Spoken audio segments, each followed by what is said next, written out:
आप सभी लोगों को मेरा बहुत बहुत नमस्कार। मैं आईएन यादव सर एक बार पुनः आप लोगों के बीच में एक ऐसे व्यक्तित्व को लेकर आया हूं जो निश्चित रूप से अपने आप में कहने की एक अद्भुत पर्सनैलिटी हम कह सकते हैं।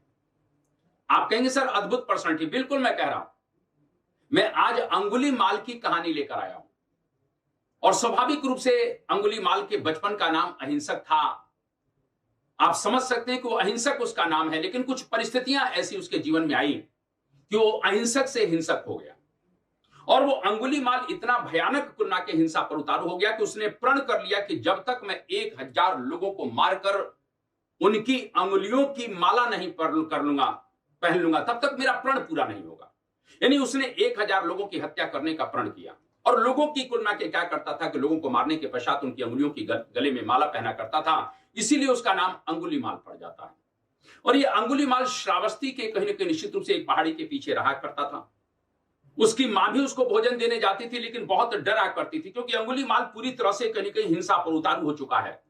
लेकिन उसी समय की एक बात है, मैं आपको बताना चाहता हूं कि कहीं न कहीं उसी श्रावस्ती में भगवान बुद्ध का आगमन होता है।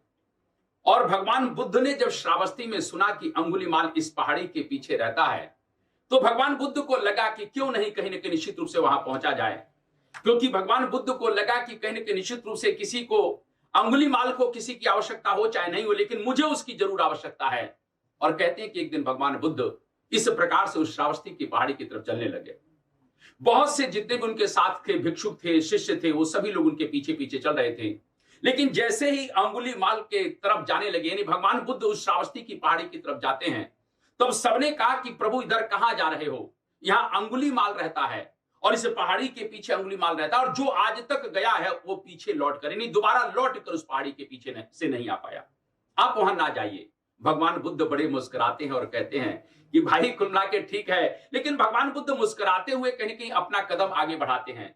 और मैं कहना चाहता हूं कि जितने भी शिष्य थे, जितने भी भिक्षुक थे, उन्होंने अपने कदम पीछे कर लिए। यानी या आप समझिए कि अगर आपका जीवन संकट में है तो आपका साथ देने वाला व्यक्ति भी कहीं न कहीं आपके साथ से हट जाता है। सब लोग पीछे चले गए और भगवान बुद्ध कहीं न कहीं निश्चित रूप से अकेले इस प्रकार से उस पहाड़ी की तरफ चले जाते हैं। और पहाड़ी के पीछे जैसे ही गए तो स्वाभाविक रूप से अंगुलीमाल दिखा। अंगुलीमाल ने भगवान बुद्ध को देखा और भगवान बुद्ध को देखने के पश्चात वो बड़ा विस्मय में आ जाता है, बड़ा आश्चर्य से आ जाता है कि यह व्यक्ति बड़े गंभीर मुद्रा में कहने की निडर होकर मेरी तरफ चला आ रहा है। इस तरीके से बड़ा प्रसन्न भी हुआ कि चलो आज मेरा शिकार मिल गया। और इस प्रकार से बड़ी खुशी से अंगुलीमाल इस प्रकार से अपने शस्त्रों को लेकर भगवान बुद्ध की तरफ चलता है। लेकिन भगवान बुद्ध की तरफ जैसे ही कहीं न कहीं आने का उसने एक विचार बनाया, उसके मन में यह आता है कि ऐसा कुलना के कहीं निश्चित से प्रसन्न, ऐसा कुलना के मस्त व्यक्ति, ऐसा निर्भीक व्यक्ति और ऐसा कुलना के कहने के निश्चित रूप से प्रभावित करने वाला सन्यासी मैंने अपने जीवन में आज तक नहीं देखा। कहते हैं कि अंगुलीमाल के मन में विचार आया कि क्यों नहीं इसको छोड़ा जाए, और इसलिए कहते हैं कि इस प्रकार से उसने कहा कि तुम चले जाओ सन्यासी, नहीं तो मैं तुम्हारी हत्या कर दूंगा। मैं तुम्हें मारना नहीं चाहता हूं, तुम ठहर जाओ। तो अंततः कहीं न कहीं भगवान बुद्ध ने वहीं पर कहा है कि अंगुलीमाल, मैं तो 29 वर्ष की अवस्था में ही ठहर गया था। मैं कहीं न कहीं सभी प्रकार की वासनाओं से, सभी प्रकार की बुराइयों से दूर हो गया था। अब तेरा ठहरने का नंबर है, तुझे तुलना के ठहरना पड़ेगा। और इस तरीके से कहते हैं कि भगवान बुद्ध चलते रहे और चलते रहे, और इस प्रकार से कह सकते हैं कि अंगुलीमाल भी मारने के लिए दौड़ता है। लेकिन मैंने कहा ना कि जैसे ही कुलना के बुद्ध के प्रभाव में आता है, बुद्ध के उस कहीं के प्रभाव में आया। कहते हैं कि बुद्ध का ऑरा, बुद्ध का प्रभाव इतना चमत्कारी था कि उनके ऑरा और प्रभाव में कहीं न निश्चित रूप से जब शेर और हिरण भी आते थे तो एक दूसरे को चाटना शुरू करते हैं। कहते हैं कि इस प्रकार से जब बुद्ध के प्रभाव में अंगुलीमाल आता है, उस बुद्ध के कहीं न निश्चित रूप से ऑरा में आता है, तो निश्चित रूप से कहीं उसके अस्त्र शस्त्र गिर जाते हैं और अंगुलीमाल इस प्रकार से भगवान बुद्ध के चरणों में गिरकर रोने लगता है। वो व्याकुलता से भर जाता है, वो रोने लगता है और स्वाभाविक रूप से कहता है कि प्रभु, मैंने जीवन में बहुत पाप किया। कहते हैं कि भगवान बुद्ध ने उसे गले लगाया, उसे उठाया और गले लगाया और अपने साथ लेकर कहीं के चलने लग गए। भगवान बुद्ध कहीं कि उसको साथ लेकर चलते हैं। और मैंने अभी कहा कि जब पहाड़ी की दूसरी तरफ चलते हैं तो भिक्षुक लोग बड़ा विस्मित थे कि भाई क्या होगा क्या नहीं होगा। लेकिन देखा कि बुद्ध के पीछे पीछे तो अंगुलीमाल भी बेचारा रोता हुआ चला आ रहा है। भगवान बुद्ध ने कहीं कि श्रावस्ती के संघ में उसको शरण दी। सभी भिक्षुक डर के मारे संघ छोड़कर चले गए। उनको यह डर लग रहा है कि अंगुलीमाल रात को सोते समय ऐसा नहीं कि सबकी हत्या कर दें। लेकिन भगवान बुद्ध ने कहीं कि अंगुलीमाल के ऊपर विश्वास व्यक्त किया है। भगवान बुद्ध ने अंगुलीमाल के ऊपर अपना विश्वास व्यक्त किया और उन्होंने कहा कि कहीं कि मेरा नाता जो कुल के अंगुलीमाल के साथ है वो विश्वास का नाता है, वो विश्वास का रिश्ता है। मैं बार बार कहता रहता हूं, दुनिया में सब कुछ किसी का तोड़ देना, लेकिन उसका विश्वास किसी का मत तोड़ना। आज अंगुलीमाल पर भगवान बुद्ध ने विश्वास किया। भगवान बुद्ध के साथ कनिक उस संघ में रहता है। धीरे धीरे सभी भिक्षुक भी आ जाते हैं। उनको विश्वास हो गया कि अंगुलीमाल अब वास्तव में अहिंसक हो चुका है। एक दिन भगवान बुद्ध ने प्रण किया, भगवान बुद्ध ने निर्णय लिया कि क्यों नहीं आज श्रावस्ती के नगर में इसको ही मैं भिक्षा मांगने के लिए भेजूं। सभी बौद्ध भिक्षुकों ने कहीं की नाराजगी व्यक्त की, सभी ने विरोध किया कि प्रभु क्या कर रहे हैं, यह किसी तरह से तो अहिंसा के मार्ग पर आया है और फिर कहीं ना कहीं निश्चित रूप से आप उसको उस मार्ग पर जाने के लिए क्यों प्रेरित कर रहे हैं, क्योंकि लोग इसके साथ कहीं की हिंसा करेंगे तो यह पुनः जो है पुराने जीवन में जा सकता है। लेकिन भगवान बुद्ध ने कहा कि नहीं, मुझे इसके ऊपर विश्वास है। भगवान बुद्ध ने कहा कि अंगुलीमाल पर मेरा विश्वास है और अंगुलीमाल को इस प्रकार से भिक्षा पात्र दे दिया जाता है। श्रावस्ती के शहर में यानी श्रावस्ती के नगर में भिक्षा मांगने के लिए जा रहा था।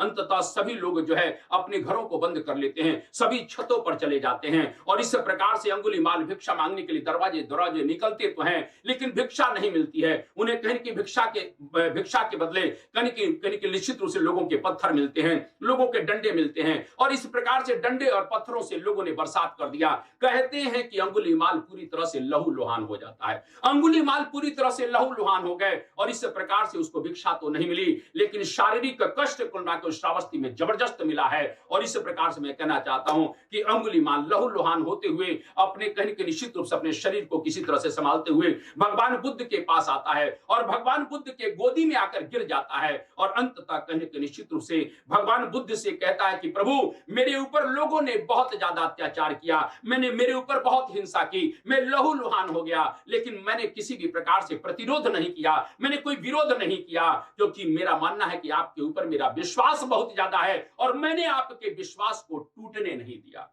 अंगुलीमाल जैसा कुख्यात डाकू भी बुद्ध के शरण में आ जाता है और इतनी ज्यादा उस व्यक्ति के ऊपर हिंसा होती है, लेकिन फिर भी वो अहिंसक बना रहा। अंगुलीमाल अपने शरीर का त्याग करते हैं। मैं यही तो बात कहना चाहता हूं कि सब बाबू दुनिया में विचारों का खेल है, सब दुनिया में विचारों का खेल है। इस बात को आप थोड़ा सा समझ जाइए कि सभी दुनिया में विचारों का खेल है। मैं यह कहना चाहता हूं क्योंकि अंगुलीमाल जैसा व्यक्तित्व भी कहीं ना कहीं निश्चित रूप से जो विचारों में हिंसक हुआ करते थे, बुद्ध के प्रभाव में आने के पश्चात अहिंसक हो गए और उसके विचार बदले तो संसार उसका बदल गया। मैं यही कहना चाहता हूं कि आप अगर अपने विचारों को बदल लेते हैं, अपने थॉट को बदल लेते हैं, अपनी सोच को बदल लेते हैं, तो आप जीवन में बहुत ऊंचाइयों तक जा सकते हैं। मैं कह सकता हूं कि दुनिया में व्यक्ति के आगे बढ़ने का सबसे बड़ा कारण कहीं उसके थॉट है, उसके विचार है, उसका विश्वास है। और मैं इसीलिए कहना चाहता हूं कि आप अपने विचारों को सकारात्मक ले जाइए। जिस प्रकार से अंगुलीमाल पूरी तरह से नेगेटिविटी से भरा था, लेकिन अंततः सकारात्मकता से पूरी तरह से भर गया। मैं फिर कहना चाहता हूं कि जीवन में अगर आगे बढ़ना है तो सकारात्मक सोच रखिए,